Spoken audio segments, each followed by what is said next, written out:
तो देखना हमको यहाँ पर disorders in the circulatory system, क्या क्या डिसऑर्डर्स हमको दिखते हैं सर्कुलेटरी सिस्टम में। या हम कार्डियोवास्कुलर डिसीजेस बोलते हैं, वैरायटी ऑफ डिफरेंट डिसीजेस होते हैं इसमें। तो अगर देखा जाए तो हाइपरटेंशन, नॉर्मली हमारा जो ब्लड प्रेशर होता है वो 120/80 के बीच में होता है। Normal BP is around 120/80 mm of Hg। Blood pressure measure करते हैं विद द हेल्प ऑफ स्पिग्मोमैनोमीटर या डिजिटल मीटर भी आता है।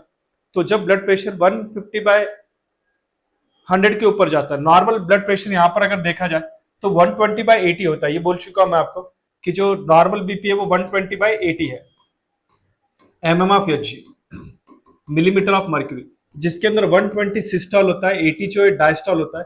सिस्टॉल मतलब कॉन्ट्रैक्शन, डायस्टॉल मतलब रिलैक्सेशन, कॉन्ट्रैक्शन रिलैक्सेशन। अब अगर इसका लेवल बढ़ता है 150/100 के ऊपर, ये रेंज क्या बोला मैंने, नॉर्मल रेंज। नॉर्मल रेंज कौन सी है, 120/80 की, ये 120 सिस्टॉल 80 नॉर्मल। अगर ये इस लेवल पे आता है 150/100 मिलीमीटर ऑफ मर्क्यूरी, तो इसको बोलेंगे हम हाइपरटेंशन। स्ट्रेस ज्यादा, ब्लड फ्लो ज्यादा हो रहा है ड्यू टू स्ट्रेस और variety of other factors, different kind of factor. ये या ये रेंज भी बोल सकते हैं, ये हाइपरटेंशन बोल रहा है। और इसके नीचे अगर देखें हम, सपोज ये 80 और ये अगर 50 होता है, सिस्टॉल 80 के अराउंड और 50 के नीचे डायस्टॉल सो ऑन, तो इसको बोलते हैं हम हाइपोटेंशन, मतलब लेस टेंशन। तो ये दोनों। और अगर हाइपरटेंशन हुआ तो क्या होता है, heart diseases and affect the vital organ. Vital organ very important organs of body like kidney so on. तो हाइपरटेंशन में किडनी डिस्ट्रॉय होना मतलब रीनल फेलियर के चांसेस ज्यादा होता है, क्योंकि ब्लड जो वो फ्लो होता है। देखो जैसे हमको अगर मार लगा और ब्लड बाहर निकल रहा है तो उसको ब्लीडिंग बोलता है। और अगर अंदर मार लगा है, अंदर कुछ प्रॉब्लम हो रहा है जिससे अगर अंदर ब्लीडिंग हो रही है, क्लॉट हो रही है, क्लॉट हुआ तो उसको थ्रोम्बोसिस, क्लॉट अलग बोलता है। बट ब्लीडिंग हो रही है, इंटरनल ब्लीडिंग को बोलते हैं हीमोरेज। तो ब्रेन हीमोरेज भी हो सकता है।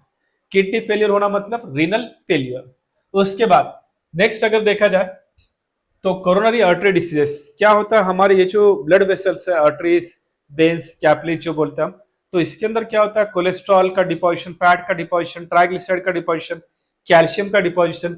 इसके वजह से क्या होता है, जो इसका पहले नॉर्मल इतना जो ल्यूमेन का साइज था, ल्यूमेन मतलब इसके अंदर का जो होल, ये जो ल्यूमेन की साइज थी ये इतनी, ये नॉर्मल जिससे ब्लड फ्लो हो रहा था, तो ये जो चीजें जब चिपक जाएगी, कौन सी चीजें, कैल्शियम, फैट, कोलेस्ट्रॉल, ये बोल चुका मैं, calcium, fat, cholesterol, triglyceride so on. तो ये चीजें क्या है, डिपॉजिट होने की वजह से ये प्लाक फॉर्मेशन करता है, ये तैयार करेंगे प्लाक। और ब्लड फ्लो के अंदर क्या होगा, ये ऑब्स्टेकल क्रिएट करेंगे और ऑब्स्ट्रक्शन होगा इसकी वजह से। तो ब्लड फ्लो पहले जितना ल्यूमेन का साइज था, अब ल्यूमेन का साइज क्या हो गया, ल्यूमेन मतलब ये होल, इसका साइज क्या हो गया, साइज रेडिस हो गया। तो ब्लड प्रॉपरली फ्लो नहीं होगा हार्ट को, और हार्ट को अगर ब्लड फ्लो प्रॉपरली नहीं हो रहा है तो जो कार्डियक अरेस्ट होने के चांसेस ज्यादा रहते हैं, मतलब बीपी हो, ये यानी कि बीटिंग प्रॉपरली नहीं होगी। अगर हार्ट को ब्लड फ्लो नहीं हो रहा है ब्लॉक की वजह से, उसको बोलते हैं हार्ट फेलियर। हार्ट के मसल्स कंप्लीटली काम नहीं कर रहे और हार्ट काम नहीं कर रहा है, उसको बोलते हैं हार्ट अटैक। और बीटिंग, जो हार्ट के अंदर बीटिंग हो रहा है, मतलब हम जो बीटिंग बोलते हैं नॉर्मली 72 बीट्स पर मिनट, वो अगर अफेक्ट हो रहा है, स्टॉप हो रहा है, तो उसको बोलते हैं कार्डियक अरेस्ट। कार्डियक अरेस्ट मतलब ये जो बीटिंग है वो स्टॉप हो रहा है। हार्ट फेलियर मतलब क्या हो रहा है, हार्ट को ब्लड सप्लाई प्रॉपरली नहीं हो रहा है।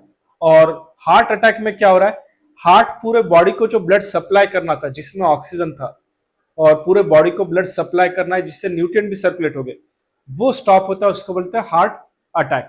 हार्ट अटैक, हार्ट फेलियर और कार्डियक अरेस्ट तीनों डिफरेंट चीजें क्या है वो मैंने बोले वाला है, आगे और बोलेंगे।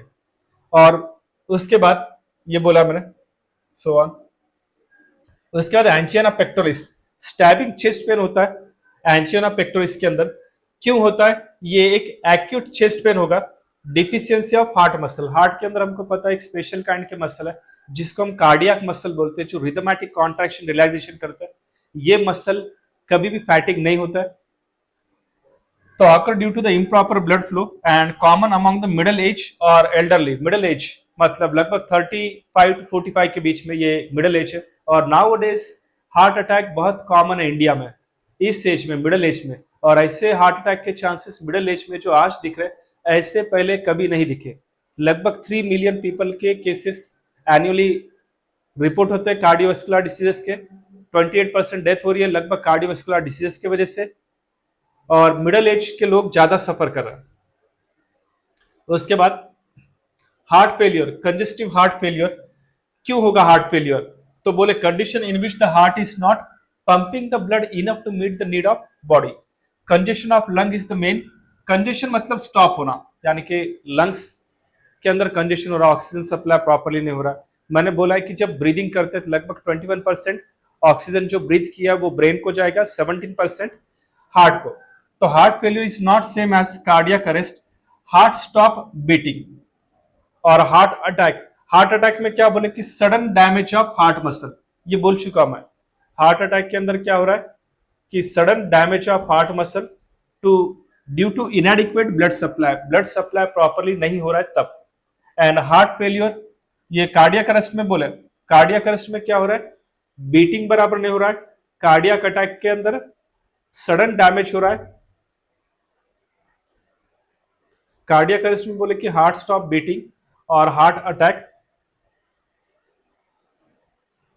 कार्डियक अरेस्ट में क्या बोला मैंने कि बीटिंग जो है वो स्टॉप हो रहा है, और हार्ट अटैक के अंदर क्या हो रहा है, सडन डैमेज हो रहा है हार्ट मसल को due to inadequate blood supply. Part is cardiac arrest means when the heart sudden stop beating because of a electrical disturbance, that is called as cardiac arrest. Cardiac arrest तब होता है कि जब heart के अंदर electric disturbance की वजह से बीटिंग जो होता है वो स्टॉप होता है, उसको कहा जाता है कार्डियक अरेस्ट। और इलेक्ट्रिकल डिस्टर्बेंस मतलब क्या होता है, हम ऑलरेडी कार्डियक साइकिल देख चुके हैं जिसके अंदर 0.1 सेकंड आर्टरियल कॉन्ट्रैक्शन के लिए लगता है, 0.3 सेकंड वेंट्रिकुलर कॉन्ट्रैक्शन के लिए लगता है, और 0.4 सेकंड टाइम जो लगता है वो दोनों को रिलैक्स होने के लिए, मतलब जॉइंट डायस्टोल के लिए। तो हार्ट की एक कंप्लीट साइकिल 0.8 सेकंड में होती है, जिसके लिए बोला मैंने क्या क्या होता है। तो cardiac arrest means sudden stoppage of heart pumping due to electrical disturbance. क्या कॉज है इसका? तो जब हार्ट की रिदम जो है दैट इज वेंट्रिकुलर फिब्रेशन और टैकीकार्डिया, ये आगे हम और डिटेल में देखने वाले, bradycardia, tachycardia. Then electrocution, trauma, ये जो है ये चीजें अफेक्ट करेगी जिससे कार्डियक अरेस्ट होगा। इफेक्ट क्या होगा, सर्कुलेशन स्टॉप होता है ब्रेन को और वाइटल ऑर्गन को। अब सर्कुलेशन स्टॉप हो गया तो हमको पता है न्यूट्रिएंट फ्लो स्टॉप हो जाएगा, साथ ही साथ में ब्लड के अंदर जो ऑक्सीजन ट्रांसपोर्ट हो रहा था वो भी स्टॉप हो जाएगा। सिम्टम क्या दिखते हैं, सडन कोलैप्स हो सकता है पर्सन, पल्स नहीं दिखेंगे। पल्स मतलब कॉन्ट्रैक्शन रिलैक्सेशन के अंदर का डिफरेंस, उसको पल्स बोलता है। नॉर्मल ब्लड प्रेशर देख चुके हैं 120/80 mm ऑफ Hg, तो दोनों के अंदर का डिफरेंस देखें 40 mm ऑफ Hg आएगा। Then there is no breathing, loss of consciousness loss हो जाएगा। इमरजेंसी केयर क्या करना है, CPR देना है, जिसको कार्डियो पल्मोनरी रेस्क्यूएशन बोलता है। CPR मैंने अलग से बोले वाला है, वो वीडियो देख लेना। उसके बाद outcome, fatal with in a minute if it is not treated quickly. बहुत कम समय मिलता है कार्डियक अरेस्ट में। तो सिम्टम ये वो सब समझ में आना चाहिए। The next is heart attack. अब डिफरेंस आगे हम देखेंगे कार्डियक अरेस्ट, हार्ट अटैक और हार्ट फेलियर में क्या डिफरेंस होता है। तो हार्ट अटैक इसी को कहा जाता है मायोकार्डियल इंफेक्शन।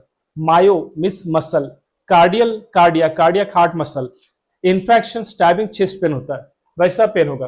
तो क्या होगा, डैमेज और death to the heart muscle due to the blockage of coronary artery.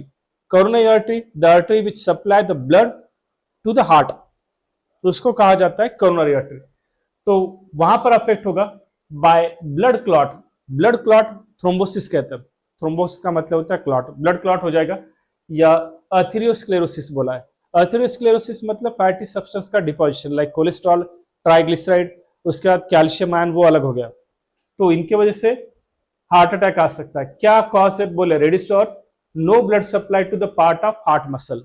इसके वजह से कोरोना आर्टरी जो हार्ट को ब्लड सप्लाई करी है वो ब्लड सप्लाई स्टॉप हो गया है।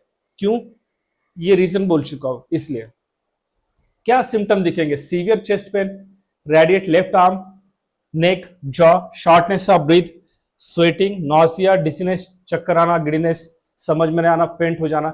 ये सब सिम्टम है किसके, हार्ट अटैक के। एक्चुअल में टाइम बहुत कम मिलता है इसके अंदर भी बचने के लिए, बहुत कम, मतलब कुछ मिनट्स के अंदर, तो इमिडिएटली आगे वाले को वो डायग्नोस हुए तो उस समय सीपीआर देकर इस तरीके से बचाया जा सकता है। इमरजेंसी केस एस्पिरिन नाम का टैबलेट होता है, डिस्पर्सिबल टैबलेट है ये, टंग पर रखते हैं डिसॉल्व हो जाती है, अगर एडवाइस किए तो ये लेना है। Then nitrate oxygen clot dissolving drug.